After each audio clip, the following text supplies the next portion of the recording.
A typical working pattern for most people means they are likely to have many different jobs during their working lifetime.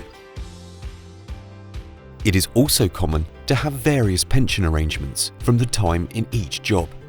So people can end up with multiple pension pots scattered around and without any form of joined-up strategy towards them.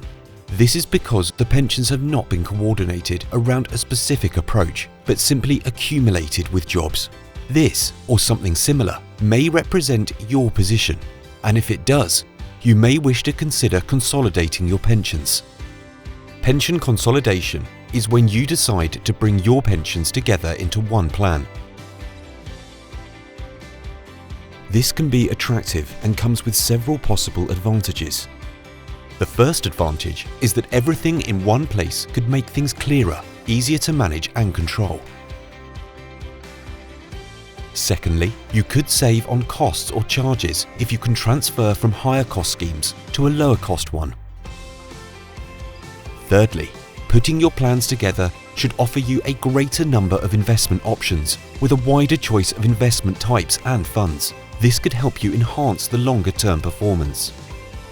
It is always worth looking carefully at both charges and performance, as any improvement can have major impact. Take the example of a pension which has £10,000 as its current value, with charges attached to it of 2% per year.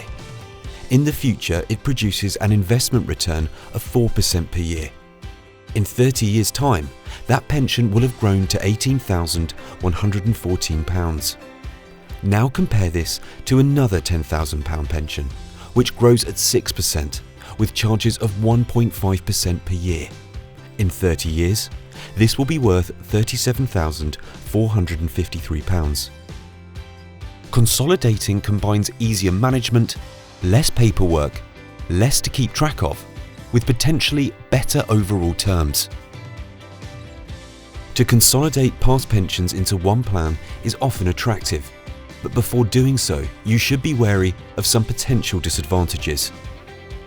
If any of your pensions were a defined benefit pension scheme, they would probably have a minimum or guaranteed income at retirement, which is difficult to replace, and you should generally be very cautious about moving this type of pension. In a similar way, some older schemes, regardless of their type, may have other forms of guarantee, which could be valuable. And many older schemes of any type could have transfer penalties, which would mean you pay a cost for moving them to your new scheme.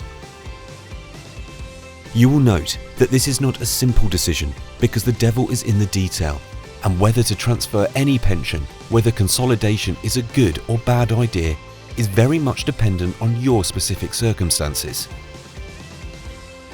Of course, consolidating can be applied to some of your past pensions. It doesn't have to be all of them.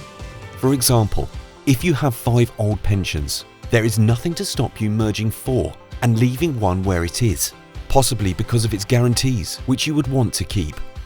There are many times when consolidating makes perfect sense, but it is not always the case, and you should carefully check the terms on your past pensions and use an expert to help and advise you.